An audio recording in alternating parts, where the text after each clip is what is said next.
When mountain hermit Jeremiah Colt discovered the beautiful settler Catherine Hartwell trapped beneath her overturned wagon in the frozen Wyoming wilderness of 1864, he thought he was simply saving 2 lives, but their unexpected arrival would shatter 3 years of self-imposed isolation and force him to confront the ghosts that drove him to the peaks. Would this broken man find the courage to protect the family that awakened something he thought was dead forever? Or would the echoes of his past failures doom them all when deadly enemies emerged from the valley below? The frozen mountain air bit at Jeremiah Colt's face like tiny needles as he stepped outside his cabin that morning in 1864. Snow crunched under his worn boots, and his breath came out in white puffs that disappeared into the gray Wyoming sky. He had been living alone on this mountain for 3 long years, and each day felt the same as the last. His rough hands grabbed the old metal bucket from beside his door. The creek water would be ice cold, but he needed it for his morning coffee. Coffee was one of the few things that still brought him joy in this lonely place high above the world. As he walked down the narrow path he had worn into the mountainside, Jeremiah listened to the sounds around him, whined through the pine trees, his own footsteps, and nothing else. No human voices, no laughter, no conversations, just the way he wanted it. The creek babbled over smooth rocks, its water clear and fast-moving. Jeremiah knelt down and dipped his bucket into the stream. The cold water made his fingers ache, but he was used to pain by now. Physical pain was easier to handle than the other kind.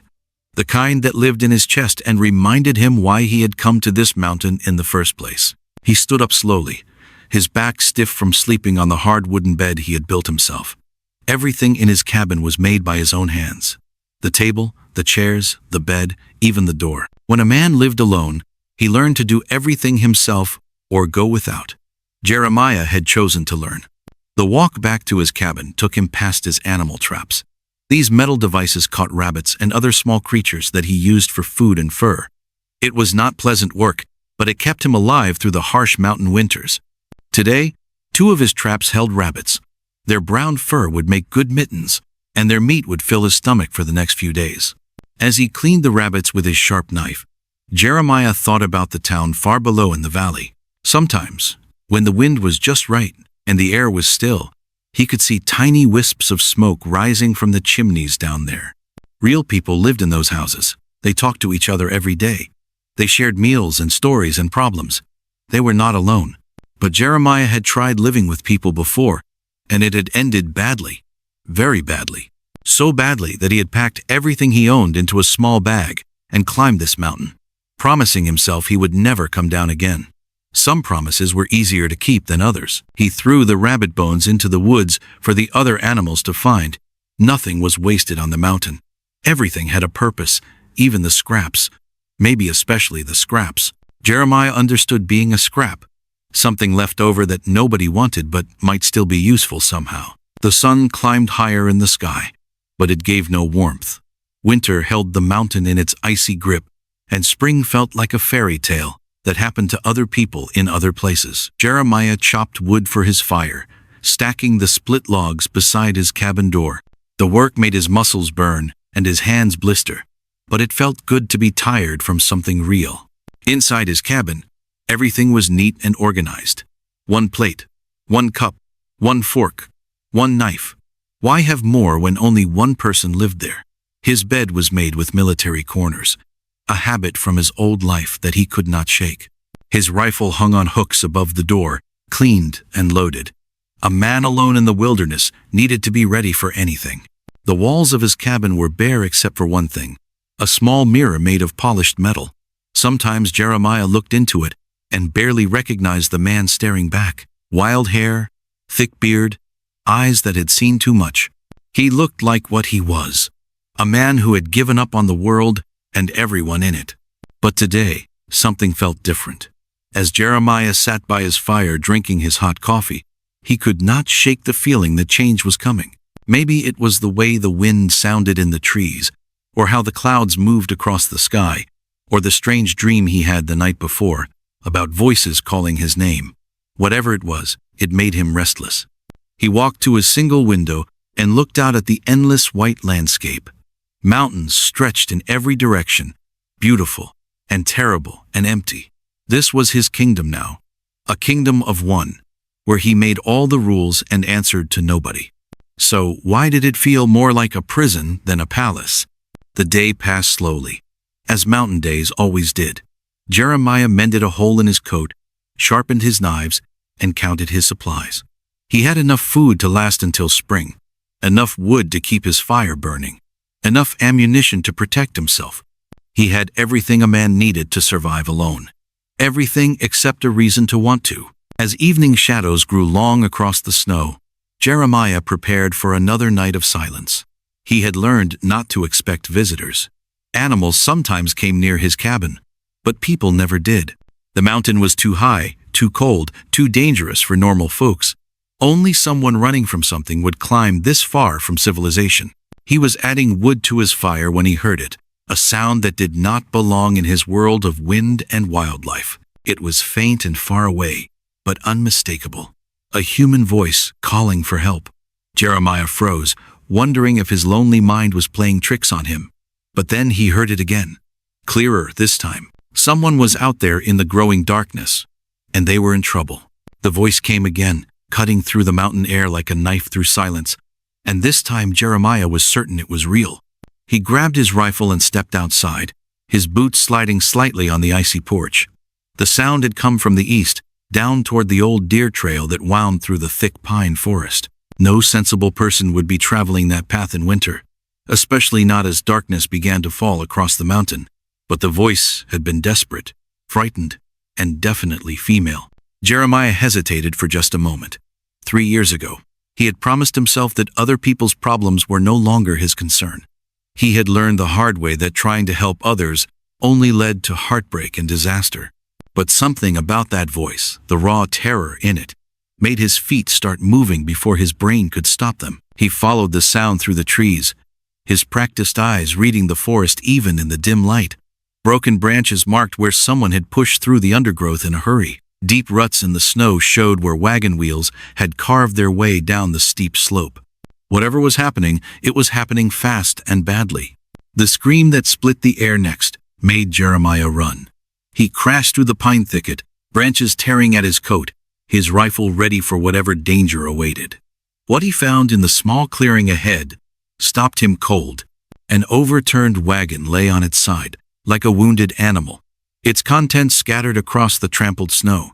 Boxes and barrels had spilled everywhere, creating a scene of complete chaos. But it was not the destroyed wagon that caught his attention. It was the young woman kneeling beside it, her hands pressed against the wooden side, as she pushed with all her strength. Her long auburn hair had escaped from under her bonnet and hung in tangled waves around her face. Her dark blue traveling dress was torn and muddy, and her breathing came in quick, panicked gasps. She was probably 20 years old, maybe a little younger, with the kind of determined expression that said she would keep fighting even when everything seemed hopeless. "Please," she said when she saw him, her voice shaking with exhaustion and fear. "My father is trapped underneath. I cannot move it by myself." Jeremiah could hear the man groaning beneath the heavy wagon, his voice weak but alive. Without thinking, he leaned his rifle against a nearby tree and rushed to help. The woman, girl, really, looked at him with eyes the color of storm clouds, full of desperate hope. "On 3, Jeremiah said, positioning himself beside her at the wagon's edge. 1, 2, 3. They pushed together, their combined strength finally shifting the heavy wooden structure enough to free the man trapped beneath. He was older, maybe 50, with gray in his brown hair and the soft hands of someone who worked with books instead of tools. His left leg was bent at a wrong angle, clearly broken, but he was conscious and breathing. "Thank you," the older man whispered, his face pale with pain. "I thought we were going to die out here." "You still might," Jeremiah said honestly. "If we do not get you somewhere warm soon, that leg needs setting, and this storm brewing will make travel impossible." The young woman helped her father sit up against a tree, her movements gentle but efficient. She had clearly done this kind of caring before. "I am Catherine Hartwell," she said to Jeremiah, "and this is my father, Henry. We were traveling to Fort Steele when our guide abandoned us yesterday. He said the weather was turning too dangerous, took half our supplies, and rode off before we could stop him." Jeremiah studied the wagon and the scattered belongings. These were not wealthy people, but they were not poor either. Their clothes were well made but practical, their supplies carefully chosen. They had been planning a long journey, probably to claim land in the growing territories out west. Like so many others, they were chasing the dream of a fresh start in a new place. "What happened here?" he asked. "The wheel caught in a hole disguised by snow," Henry explained, wincing as he tried to move his injured leg. "The whole wagon just tipped over and rolled. I tried to jump clear, but it caught me underneath." Catherine pulled a thick blanket from the scattered supplies and wrapped it around her father's shoulders. "We have been stuck here for hours. I was starting to think nobody would find us before," she trailed off, not wanting to say what they both knew, that a night in the mountains without shelter meant death. Jeremiah looked at the darkening sky and felt snowflakes beginning to fall on his face. The storm he had sensed earlier was arriving right on schedule. In an hour, maybe two, the wind would be howling and the snow would be falling so thick that a person could get lost 10 feet from their own front door. "My cabin is not far," he said finally, "but your father cannot walk with that leg, and we cannot carry him through this terrain." "Then what do we do?" Catherine asked. Jeremiah was quiet for a long moment, thinking. He had spent 3 years avoiding exactly this kind of situation, other people's emergencies becoming his responsibility. He had chosen isolation specifically to escape the complications that came with caring about what happened to strangers. But looking at this young woman trying so hard to be brave while her father suffered, he found his old instincts awakening despite his best efforts to keep them buried. "We make a sled," he said. "Use boards from your wagon and rope from my cabin. It will not be comfortable, but it will get him up the mountain." For the next hour, they worked together in the failing light. Catherine proved to be surprisingly handy with tools, helping him lash wagon boards together while her father offered advice and encouragement despite his obvious pain. As they worked, Jeremiah found himself noticing little things: how Catherine hummed softly under her breath when she concentrated, how she never complained even though her hands were getting cut and cold, how she looked at her father with such fierce protectiveness. When was the last time anyone had looked at Jeremiah like he mattered? When had he last felt useful for something other than survival? The questions made him uncomfortable, so he focused on the task at hand. By the time they had Henry loaded onto the makeshift sled and began the difficult journey up the mountain, the snow was falling steadily and the wind was picking up. Catherine walked beside the sled, one hand on her father's shoulder, while Jeremiah pulled the rope that dragged their improvised rescue device over the rough ground. The climb was exhausting, but eventually the warm glow of his cabin windows appeared through the swirling snow. As they approached his front door, Jeremiah realized that his 3 years of perfect solitude were about to end. For the first time in longer than he could remember, he was bringing other people into his carefully controlled world. What surprised him most was that he was not entirely sorry about it. The storm outside howled like angry wolves, but inside Jeremiah's cabin, something strange was happening. For the first time in 3 years, the wooden walls echoed with voices that weren't his own. "You can't take him down the mountain in this condition," Jeremiah said, looking at Henry Hartwell's swollen leg. The older man lay on Jeremiah's own bed, his face pale but determined. "That bone needs time to heal right, and there's a blizzard coming that'll freeze you solid before you make it halfway to the valley." Catherine stood by the small window, watching snow pile against the glass like nature was trying to bury them alive. Her traveling dress was torn and dirty, but she held herself straight as a pine tree. "We won't be a burden to you, Mr. Colt. We can make do in our wagon. Your wagon's got a busted wheel and no canvas left. You'd be dead by morning." The wind rattled the cabin so hard that dust fell from the ceiling beams. Catherine's shoulders sagged just a little, and Jeremiah saw something break in her eyes. Not her spirit, but her stubborn pride. "How long?" she asked quietly. "Week, maybe 2. Depends on the weather and how fast his leg knits together." Henry tried to sit up, wincing as pain shot through his injured limb. "Catherine, we can't impose on this man. He's got his own life to live." But Jeremiah was already moving around the small space, pulling blankets from a wooden chest, clearing space near the fireplace. "Ain't much of a life," he muttered. "Just me and the mountain don't talk back much." That first night, Jeremiah lay on the floor by the fire, listening to sounds he'd forgotten existed. Catherine's soft breathing as she slept in the corner. Henry's occasional groans when his broken leg bothered him. The gentle rustle of fabric as one of them shifted in their sleep. It was like music he'd stopped hearing years ago, suddenly playing again. The next morning brought 3 feet of fresh snow and wind that could knock a grown man flat. Catherine woke early and started making coffee from Jeremiah's supplies without asking permission. She moved around his kitchen like she belonged there, finding things he'd forgotten he owned. "You don't have much in the way of food," she observed, opening tin after tin to find beans, salt pork, and little else. "Don't need much. Just me." "Well, it's not just you anymore, is it?" She said it with a smile that made Jeremiah's chest feel tight, in a way that had nothing to do with the thin mountain air. When was the last time someone had smiled at him like that? When had anyone looked at him without fear or disgust written across their face? While Catherine tended to her father, Jeremiah found himself watching her work. She had gentle hands but strong ones, the kind that could comfort a hurt person or handle a difficult horse with equal skill. She talked to Henry in a soft voice, telling him stories about the places they'd passed through on their journey west, painting pictures with words of green valleys and rushing streams. "We left Ohio in the spring of 1864, Henry explained when he saw Jeremiah listening. "Catherine convinced me it was time for a fresh start after her mother passed." "What made you pick Wyoming territory?" Jeremiah asked, surprising himself by caring about the answer. Catherine looked up from changing her father's bandage. "The land agent in Independence said there was good farming country near Fort Steele. Said a man with some education could make something of himself out here." "What kind of education?" "I was a teacher back in Ohio," Henry said with a touch of pride. "Mathematics and literature. Catherine too, before we decided to head west." Jeremiah had never met a real teacher before. The closest thing to learning he'd known was his grandfather's old Bible and the lessons the mountain taught about staying alive. But here was a man who knew about books and numbers, and his daughter who could probably read anything you put in front of her. On the second day, Catherine found Jeremiah's small collection of books tucked away in a corner.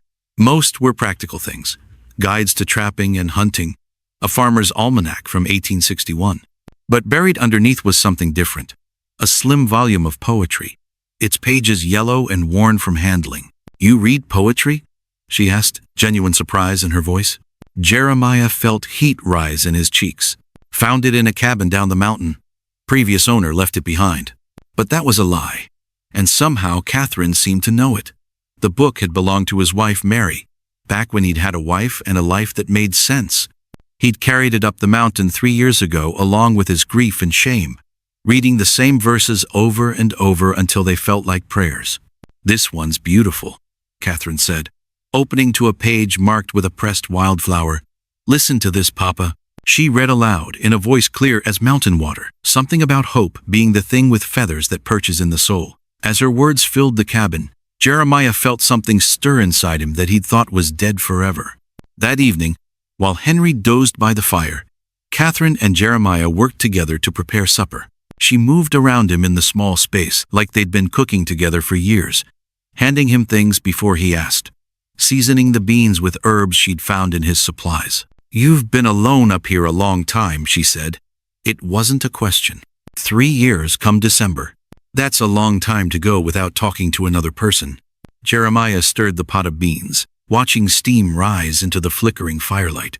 Sometimes talking ain't worth the trouble it brings. Catherine was quiet for a moment, studying his face in the orange glow.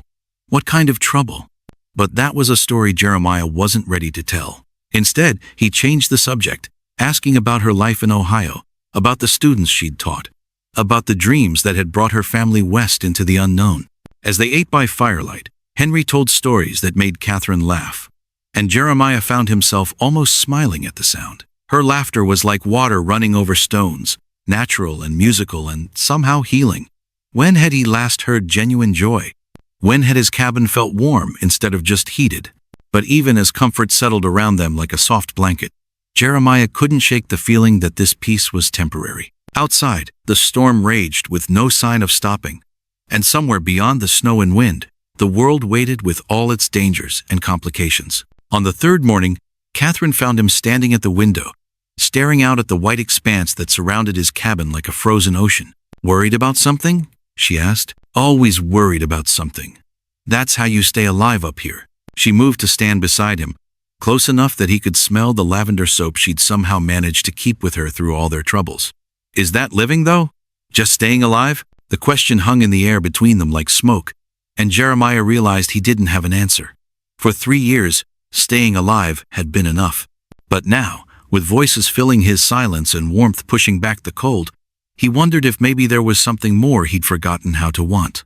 Dawn broke gray and ominous on the 4th day, and with it came the sound Jeremiah had been dreading. Horses' hooves crunching through snow, moving up the mountain trail with deadly purpose. He grabbed his rifle and peered through the frost-covered window. 6 riders emerged from the tree line like dark spirits, their breath steaming in the cold air. The man in front sat his horse like he owned the world, and Jeremiah recognized the type immediately. Dangerous, greedy, and used to getting what he wanted through fear. "Catherine," he whispered urgently, "wake your father. We got company, and it ain't the friendly kind." She was awake instantly, her hand moving to shake Henry's shoulder. "What is it?" "The men your father mentioned. They found you." Through the window, they watched the riders spread out in a half-circle around the cabin. The leader was a tall man, with cold eyes, and a smile that never reached them. He wore a heavy coat and expensive boots, the kind of outfit that said he had money and wasn't afraid to spill blood to keep it. "Hello in the cabin," the man called out, his voice carrying easily through the thin mountain air.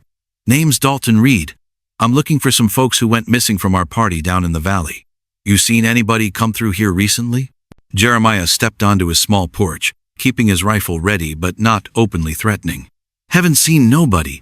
Storm's been too bad for traveling." Reed's laugh was sharp as breaking ice. "That's funny, because we followed tracks right up to your door. Fresh tracks, made just a few days ago."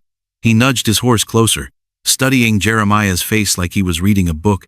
"Now, I'm going to ask you one more time, and I'd appreciate an honest answer. Where are the Hartwells?" Inside the cabin, Catherine pressed herself against the wall near the window, her heart hammering so loud she was sure the men outside could hear it. Her father struggled to sit up despite his broken leg, reaching for the old pistol in his coat pocket.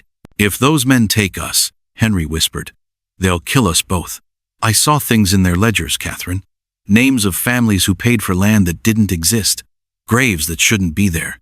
We're not going anywhere with them," Catherine said fiercely. "Mr. Colt won't let them take us." But even as she said it, she wondered why she was so certain.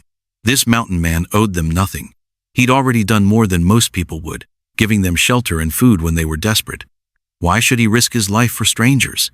Outside, Reed was growing impatient. "I can see you're a reasonable man," he told Jeremiah. "So let me explain the situation. The Hartwells stole something that belongs to me.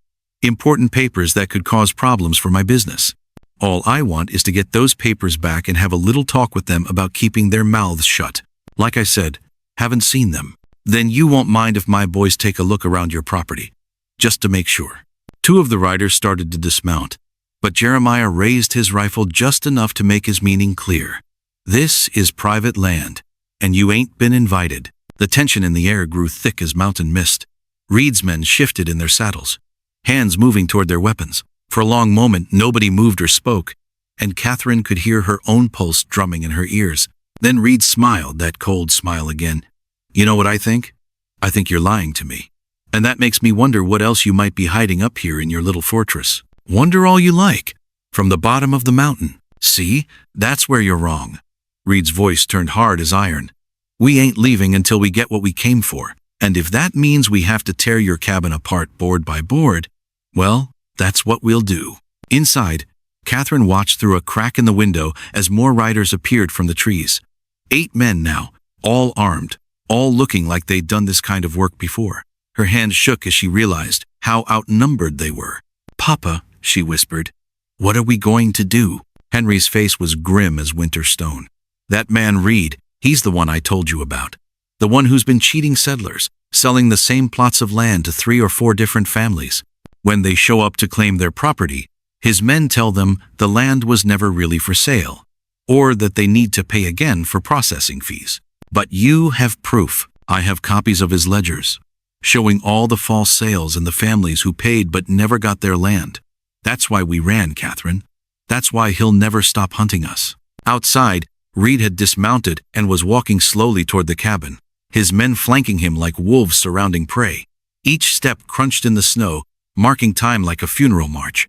"I'll make this simple for you, mountain man," Reed called out. "You give me the Hartwells and their stolen papers, and we ride away peaceful like. You keep playing games, and things get unpleasant for everyone involved." Jeremiah felt sweat beading on his forehead despite the cold. 8 against 1 weren't good odds, especially with 2 people to protect, one of them injured. But there was something else bothering him, something that made his stomach clench with old fear. 3 years ago, he'd faced a similar choice. Different people, different mountain, but the same terrible decision between doing what was right and doing what was safe. That time, he'd chosen safety. That time, he'd let good people die rather than risk his own neck. The memory of that failure burned in his chest like swallowed fire. Mary's face flashed in his mind, the way she'd looked at him in those final moments when she realized he wasn't going to help her, wasn't going to stand up to the men who'd come for her family. "I'll give you until sunset to think it over," Reed announced, stepping back toward his horse. "After that, we start burning buildings until you get more cooperative." As the riders pulled back to the tree line, Jeremiah's hands shook on his rifle. Inside the cabin, Catherine and Henry waited in silence, trusting him to find a way out of this trap. But Jeremiah wasn't sure he had the courage to try. The ghosts of his past whispered that he was a coward, that he'd run when things got dangerous, that he'd let these good people down just like he'd let Mary down 3 years ago. As the sun climbed higher in the gray sky, Jeremiah realized that this day would either redeem him or destroy him. There would be no middle ground, no running away this time. The mountain wind howled around the cabin like the voices of the dead, and Jeremiah wondered if by sunset, his voice might be joining their endless, mournful song. The morning sun painted the cabin walls gold when heavy hoofbeats shattered the peaceful silence. Jeremiah's eyes snapped open at the sound he'd been dreading for days. 6 riders moved up the mountain trail like dark storm clouds against the white snow. Catherine pressed her face to the frost-covered window. Her breath fogged the glass as she watched the men approach. "They found us," she whispered. The lead rider wore a black coat that flapped behind him like wings. His face looked carved from stone, cold and hard. This had to be Dalton Reed, the man her father had warned her about back in Cheyenne. "Stay low," Jeremiah ordered, checking his rifle. His hands moved fast and sure, loading bullets with the skill of a man who'd done this many times before. Henry Hartwell struggled to sit up despite his broken leg. Pain twisted his face, but his voice stayed strong. "I won't hide behind you, son. This fight started because of what I know, and it'll end because of what I can do," Jeremiah replied. Reed's voice boomed across the clearing. "Morning, mountain man. Beautiful day, isn't it? Perfect for settling old business." Through a crack in the door, Jeremiah studied the 6 riders. They'd spread out in a half circle, blocking every escape route down the mountain. Smart men, dangerous men, the kind who killed first and asked questions later. "Don't know what business you think we have," Jeremiah called back. His voice carried clearly in the thin mountain air. Reed laughed, but the sound held no warmth. "See, that's funny, because my business involves a certain Henry Hartwell and his daughter, folks who've been spreading lies about me in Cheyenne." Catherine's hand found Jeremiah's arm. Her fingers trembled, but her grip was fierce. "He's not just after the land deals," she whispered. "Papa discovered something else. Something worse." "What else?" Jeremiah asked without taking his eyes off the riders. "Bodies?" Henry said quietly. 3 families who tried to report Reed to the territorial government. They all disappeared on their way to Fort Laramie. The words hit Jeremiah like a punch to the chest. This wasn't just about cheating settlers. Reed was a killer, and he'd come to add 3 more names to his list. Outside, Reed had dismounted. He walked closer to the cabin, his boots crunching in the snow. "I'm going to make this real simple for you, Colt. Yes, I know your name. Amazing what a man can learn when he puts his mind to it." Jeremiah's blood turned cold. If Reed knew his name, he might know about the past. About the family Jeremiah had failed to protect 3 years ago. "Send out the Hartwells," Reed continued, "and you can go back to your lonely little life up here. Nobody else has to get hurt." "Can't send out folks who aren't here," Jeremiah lied. Reed's smile was like a knife blade. Funny thing about snow, Colt, it holds tracks real well, and those tracks lead right to your door. From inside the cabin, Catherine watched this man she'd known for less than a week prepare to risk everything for her family. Something had changed in Jeremiah during these past days. The broken hermit was gone, replaced by someone who stood straight and tall. "Why are you doing this?" she asked softly. Jeremiah touched the silver cross hanging around his neck. "Because some mistakes can't be undone, but they can be made right." Reed was losing patience. "I'm done playing games, mountain man. You've got exactly 1 minute to think this through." The cabin felt smaller with each passing second. Henry reached for his rifle despite his injured leg. Catherine moved to the back window, checking for another way out. But they all knew the truth. There was nowhere to run. 30 seconds, Reed announced. Jeremiah made his choice. He'd spent 3 years running from his past, hiding in these mountains because he'd been too scared to fight when it mattered. Not this time. This time, he'd stand and face whatever came. He opened the cabin door and stepped outside. The cold mountain air bit his face as he faced 6 armed men. Reed's smile grew wider, thinking he'd won. But something in Jeremiah's eyes made the other riders shift nervously in their saddles. Well, Reed said. "The hermit has some spine after all." "More than you know," Jeremiah replied. His voice carried a new strength, one that came from finally choosing to fight instead of hide. Reed's hand moved toward his gun. "Last chance, Colt. Where are they?" "Right where they belong," Jeremiah answered. "Under my protection." The words hung in the air like smoke from a fire. Everyone knew what came next. Reed's face twisted with anger. His hand closed around his gun handle. But Jeremiah was already moving, diving behind the woodpile as Reed's gun cleared leather. The first shot split the morning, quiet like thunder. Splinters of wood exploded around Jeremiah as bullets tore into his makeshift cover. The woodpile wouldn't protect him for long, but it bought him precious seconds to think. 6 men with guns against 1. The math wasn't good. Inside the cabin, Catherine grabbed her father's rifle. Her hands shook, but her voice stayed steady. "I can shoot," she told Henry. "Papa taught me when we left Missouri." "These aren't rabbits, daughter," Henry warned. But he saw the determination in her eyes, the same fire that had carried their family west against all odds. Reed's voice cut through the gunfire. "Burn them out! Wilson, get around back! Davis, watch that window!" Jeremiah counted the shots. Reed had 5 bullets left. The man called Wilson was moving toward the cabin's rear. Time was running out fast. From his hiding spot, Jeremiah could see the whole clearing. The riders had spread out just like he'd expected. But they'd made one mistake. They thought he was just a scared hermit who'd gotten lucky once. They didn't know about the 3 years he'd spent hunting in these mountains, learning every rock and tree. A burning stick landed near the woodpile. Then another.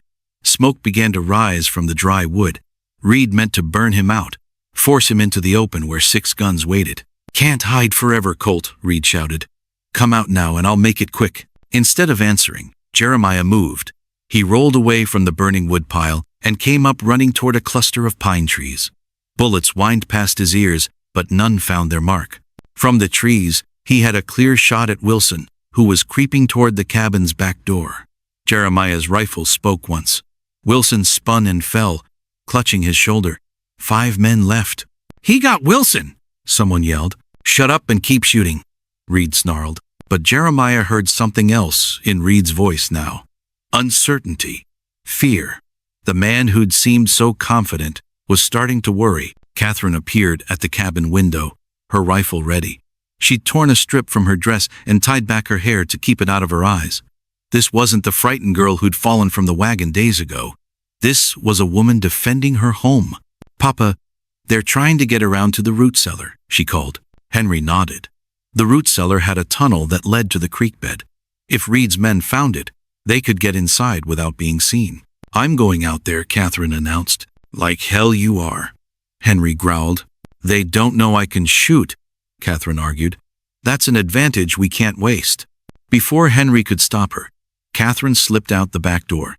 She moved like a shadow between the trees, her dress dark against the white snow. Reed's men were watching Jeremiah, not expecting danger from behind. The man called Davis never saw her coming. Catherine's rifle butt caught him behind the ear, and he dropped like a stone. 4 men left, and now Reed was really worried. Where are they? Reed demanded, spinning in circles. Davis, Wilson, answer me. From the pine trees, Jeremiah called out. Seems like your odds are getting worse, Reed. You think this changes anything? Reed shot back. I've got enough men to finish this. Maybe, Jeremiah agreed. But I've got something you don't. What's that? Something worth fighting for. The words seemed to echo off the mountain peaks.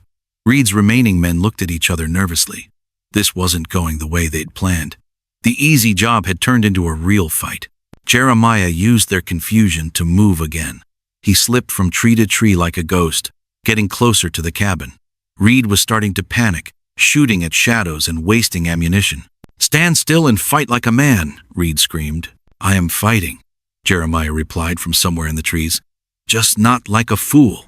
Catherine had circled around to a rock outcrop that overlooked the clearing. From there, she could see everything. Reed had 2 men left besides himself. They were bunched together now, scared and confused. She thought about the families Reed had murdered. Men and women just like her and Papa. People who'd only wanted a fair chance at a new life. Her finger tightened on the trigger. Henry watched from the cabin window, his heart pounding. His daughter was out there facing killers, and his broken leg kept him from helping. But he'd raised her right. She had steel in her spine and fire in her heart. A new sound drifted across the clearing. Hoofbeats from down the mountain trail. Lots of them. Someone was coming, and coming fast. Reed heard it too. His face went pale as he recognized the sound of many horses. No, he whispered. They can't be here yet. Through the trees came a dozen riders wearing the blue uniforms of the Territorial Army. At their head rode a man with silver hair and captain's bars on his shoulders. They'd been riding hard, their horses lathered with sweat. Dalton Reed, the captain called. You're under arrest for murder, fraud, and conspiracy. Reed's last 2 men threw down their guns and raised their hands. They knew when a fight was over, but Reed himself wasn't finished yet. His face twisted with rage as he raised his rifle toward the cabin. If I can't have them, nobody can, he snarled. That's when Catherine's rifle spoke from the rocks above. Reed spun around, his shot going wild into the sky. He stared up at her in amazement, then collapsed into the snow. The fight was over. The morning sun painted gold streaks across the cabin walls. When Catherine found something that changed everything. Hidden beneath loose floorboards near Jeremiah's bed lay a small wooden box. Its contents spilling out like secrets finally set free. Papa, look at this, she whispered, holding up a faded photograph of a woman and small child. The woman's face bore a striking resemblance to Catherine herself, while the child's eyes held the same gentle sadness she'd seen in Jeremiah's quiet moments. Henry hobbled over on his makeshift crutch, studying the image with growing understanding. That's his family, he said softly. The ones he lost. More items emerged from the box, a child's wooden horse, carved with loving detail, a wedding ring wrapped in yellowed cloth, and letters written in a woman's careful hand. Catherine's fingers trembled as she read the final letter, dated 3 years earlier, describing their plans to join Jeremiah at his mountain retreat before the winter snows arrived. They never made it, Catherine realized, her voice barely above a whisper. They died trying to reach him. The sound of approaching footsteps sent them scrambling to replace the items, but Jeremiah appeared in the doorway before they could close the box completely. His face went white as granite when he saw what they'd discovered. You had no right, he said, his voice raw with old pain. We didn't mean to, Catherine began, but he turned away, his shoulders shaking with barely controlled emotion. Their names were Mary and Samuel, he said finally, staring out the frost-covered window. My wife and son. They were coming here for Christmas in 1861, but a blizzard caught them in Devil's Canyon. Search parties found them 3 months later, frozen under an overturned supply wagon. The silence stretched like a taut rope between them. Outside, wind whistled through the pines, carrying the sound of distant wolves calling to each other across the empty spaces. I should have gone to fetch them myself, Jeremiah continued, his voice growing stronger with each word. Should have known better than to let them travel alone in winter. But I was too proud, too stubborn, thought they could handle the journey just fine. Catherine stepped closer, her hand reaching toward his arm before stopping short. You couldn't have known what would happen. Could have tried harder to stop them. Could have made that cabin warmer, more welcoming, so they wouldn't have been so eager to leave town. His laugh was bitter as winter wind. Instead, I was up here feeling sorry for myself, counting the days until they arrived. Henry cleared his throat gently. Son, guilt is a heavy burden to carry alone, but sometimes the best way to honor the dead is by helping the living. That's what Mary used to say, Jeremiah replied, touching the wooden cross around his neck. She always saw the good in people, even when they couldn't see it themselves. Samuel was the same way, only 8 years old. But he'd give his last piece of bread to a hungry dog. The morning stretched on as Jeremiah shared more memories, his voice growing warmer with each story. He told them about Mary's terrible cooking and wonderful singing, about Samuel's collection of interesting rocks, and his dream of becoming a mountain guide like his papa. They would have liked you, he said to Catherine, surprising himself with the admission. Mary had the same fire in her eyes when she set her mind to something, and Samuel would have followed you around asking 100 questions about everything you did. As the day wore on, something shifted in the cabin's atmosphere. The ghosts that had haunted these walls for 3 years seemed to grow quieter, as if listening to the sound of living voices with approval rather than accusation. But their peaceful moment shattered when Henry spotted movement through the window. Someone's coming up the trail, he announced, reaching for his rifle. 3 riders moving fast. Jeremiah's transformation was immediate and complete. The grieving widower disappeared, replaced by the hard-eyed survivor who'd learned to trust no one. Get away from the windows, he commanded, checking his weapons with practiced efficiency. Through the frosted glass, they watched 3 figures approach not Reed's men, but strangers wearing the blue uniforms of territorial law. The lead rider carried a flag of truce, but Jeremiah had learned long ago that flags could lie as easily as words. Jeremiah Colt, the officer called out. We're here on official business. Need to speak with you about some folks named Hartwell. Catherine's blood turned cold. Had Reed's influence reached even the territorial authorities? Were they about to be arrested as criminals? Or worse? What kind of business? Jeremiah shouted back, his rifle trained on the lead rider. The good kind, if you'll let us explain. We've got news about those land grabbers you helped capture. Turns out there's more to their story than anyone realized. The officer's next words would either save them or doom them all. And in that moment of terrible uncertainty, Catherine realized she'd rather face whatever came next, standing beside this broken, brave man, than flee into an uncertain future without him. The lead officer removed his hat as he stepped into the cabin, revealing graying hair and kind eyes that had seen too much hardship but hadn't lost their compassion. Name's Captain William Hayes, Territorial Marshal Service. I've got some news that might interest you folks. Catherine gripped her father's arm, preparing for the worst, but Hayes's first words brought unexpected relief. Reed and his gang confessed to everything: the land fraud, the murders, even burning out families who tried to resist their schemes. Turns out, they've been operating across 3 territories for the past 5 years, stealing claims and selling them to multiple buyers. What's that got to do with us? Jeremiah asked, though his rifle had lowered slightly. Hayes smiled, pulling a folded document from his coat. Well, Mr. Colt, seems like the territorial governor is mighty grateful for your help in bringing these criminals to justice. So grateful, in fact, that he's offering you a proposition. The document crackled as Hayes spread it across the rough wooden table. Catherine leaned forward, her heart racing as she read the official seal and flowing script. The territory needs good men in positions of authority, Hayes continued. Men who aren't afraid to stand up for what's right, even when it's dangerous. There's a marshal's badge waiting for you in Cheyenne if you want it. Jeremiah stared at the papers as if they were written in a foreign language. I'm not lawman material, Captain. I'm just a mountain man who got lucky. Lucky men don't track down 6 armed criminals and bring them in without losing a single innocent life, Hayes replied firmly. That takes skill, courage, and something even rarer, the kind of character that puts other people's safety before your own comfort. Catherine felt her breath catch in her throat. A marshal's position would mean leaving the mountain, joining civilization, becoming part of the world again. It was everything she'd hoped for and everything she feared Jeremiah would reject. There's more, Hayes added, producing another document. The families that Reed cheated out of their claims, they're getting their land back, plus compensation for their losses.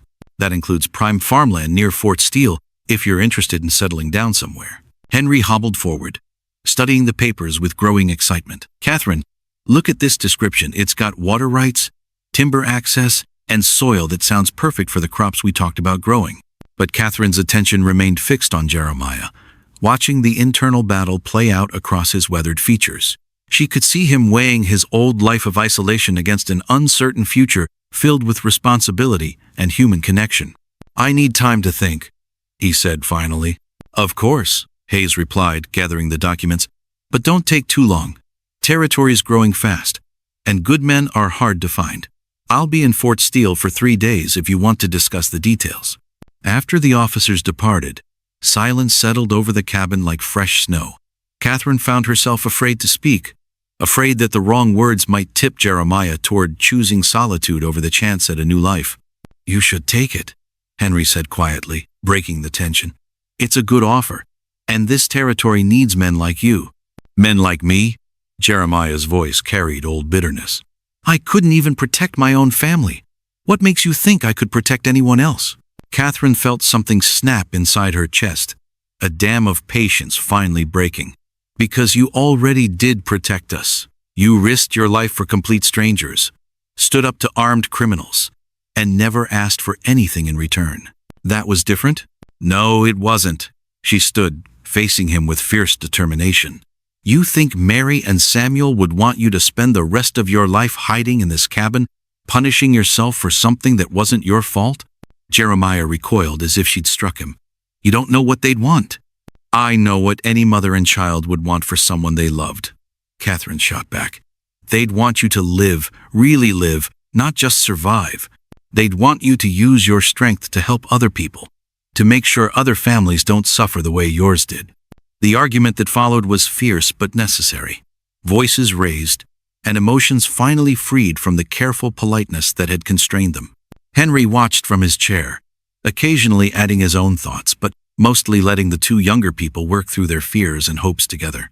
As the sun began to set, painting the cabin walls with soft orange light, Jeremiah finally spoke the words that would change everything.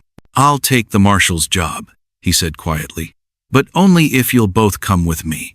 I can't face that kind of responsibility alone, and I don't want to try." Catherine's smile was brighter than any sunrise she'd ever seen. "Are you asking us to be your family, Jeremiah Colt?" "I suppose I am," he replied, his own smile tentative but genuine. "If you'll have a broken-down mountain man who's still learning how to trust people again, we'll have you," Henry said warmly.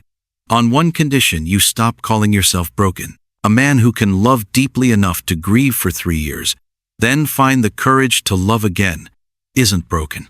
He's just human." As they began planning their journey down from the mountain, Catherine felt the last pieces of her heart settle into place.